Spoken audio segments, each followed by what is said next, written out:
ভারতীয় জনতা পার্টি জেতার পরে প্রাক্তন মুখ্যমন্ত্রীর রাগ এসে পড়ে এখানকার মানুষের উপরে। সেই কারণে তিনি তার 2021 থেকে 26 সময়কালে পশ্চিমাঞ্চল উন্নয়ন দপ্তরকে অকেজো করে রেখেছিলেন, উন্নয়ন থেকে বঞ্চিত করে রেখেছিলেন। বীরভূমকে, পশ্চিম বর্ধমানকে, বাঁকুড়া, পুরুলিয়া, ঝাড়গ্রাম, পশ্চিম মেদিনীপুরকে, পূর্ব বর্ধমানের বীরভূম লাগোয়া অংশকে।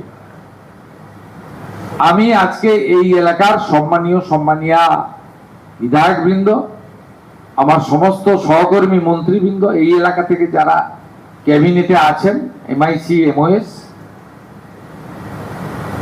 অল বিডিওস, অল ডিএম এবং প্রিন্সিপাল সেক্রেটারি ছোটেন ডি লামার নেতৃত্বে পিইউপির সমস্ত special secretary, joint secretary, engineering cell, আমরা এখানে আলোচনা করলাম, পরিকল্পনা করলাম।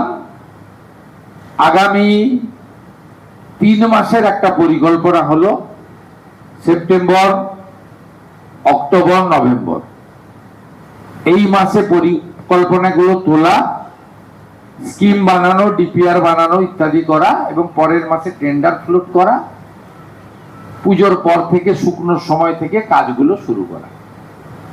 এবং এতে অগ্রাধিকার দিতে আমরা বলেছি পিছিয়ে পড়া গ্রামগুলিকে। আমরা চিহ্নিত করে দিয়েছি পার অঞ্চল অন্তত 50 লক্ষ টাকা করে আমরা কাজ করতে চাই। এইভাবে নানা আলোচনা আজকে এখানে হয়েছে। বিগত দিনে যিনি মুখ্যমন্ত্রী ছিলেন প্রাক্তন, তিনি গত অর্থবর্ষে মাত্র 20 কোটি টাকা বরাদ্দ করেছিলেন, 6 কোটি টাকার কাজ হয়েছে। আমি পূর্ণাঙ্গ বাজেট আমাদের হয়নি, কারণ 4 মাসের বাজেট ভোট অন অ্যাকাউন্ট হয়েছিল।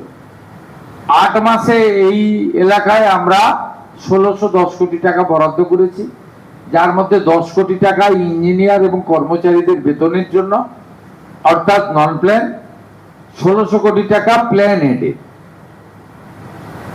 আমি চেষ্টা করব মার্চ মাসের মধ্যে এই টাকা যাতে সমস্ত আধিকারিক এবং জনপ্রতিনিধির সাহায্য নিয়ে, জঙ্গলমহলের মানুষ যে বিরাট প্রত্যাশা নিয়ে মাননীয় প্রধানমন্ত্রী নরেন্দ্র মোদীর গ্যারেন্টিকে বিশ্বাস করে আমাদেরকে ক্ষমতায় এনেছেন, সেটা আমরা যাতে করতে পারি। আর 6টা প্রজেক্ট, ফ্ল্যাগশিপ প্রজেক্ট প্রকৃত প্রাপকদের কাছে যেন যায়। 1 অন্নপূর্ণা যোজনা, 2 আয়ুষ্মান ভারত এবং যারা আয়ুষ্মান ভারত পাবে না, প্রধানমন্ত্রী মুখ্যমন্ত্রী স্বাস্থ্য বীমা যোজনা, 3য় বিকশিত ভারত জি, আমরা 12,000 কোটির কাজ করব, 125 দিনের কাজ দেব, 34,500 টাকা বছরে পাবে পরিবারগুলি। 4র্থত প্রধানমন্ত্রী আবাস, 25 লক্ষ বাড়ির নাম নথিভুক্ত হয়েছে, আরো যদি থাকে চিহ্নিত করে দিন, সবাইকে বাড়ি দেব। তার সঙ্গে প্রধানমন্ত্রী সূর্য ঘর, রাজ্যে মাত্র 4,500 বাড়িতে এখন অব্দি এই ঘর, সূর্য ঘরে আলো লাগাতে আমরা পেরেছি। আমাদের ভারত সরকার 1 লাখ টার্গেট দিয়েছে, আমরা 5 লক্ষ করতে চাই। সে বিষয়ে আলোচনা হয়েছে। নল আছে, জল নাই।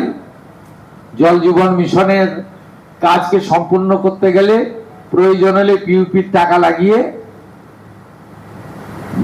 নল আর জলের মধ্যে যে মাঝখানে যে চুরিটা হয়ে গেছে, চুরি তো হয়ে গেছে, তার জন্য অন্য ব্যবস্থা আছে, কিন্তু জলটা যাতে মানুষ পায় তার ব্যবস্থা নেওয়ার জন্য আমরা সব দিক থেকে একটা বহুমুখী এখানে উন্নয়নের কথা বলে গেলাম। কিছুদিনের মধ্যে ইউসিসি আসবে, এক দেশ এক প্রধান, এক রাজ্য এক মুখ্যমন্ত্রী এক আইন, UCC, we all are equal. তারপরে আর 2টো কাজ আমার বাকি করতে হবে, ধর্ম পরিবর্তন আর জমি কেনা বেচার ক্ষেত্রে আইন আনা। এ কাজও আমি করছি।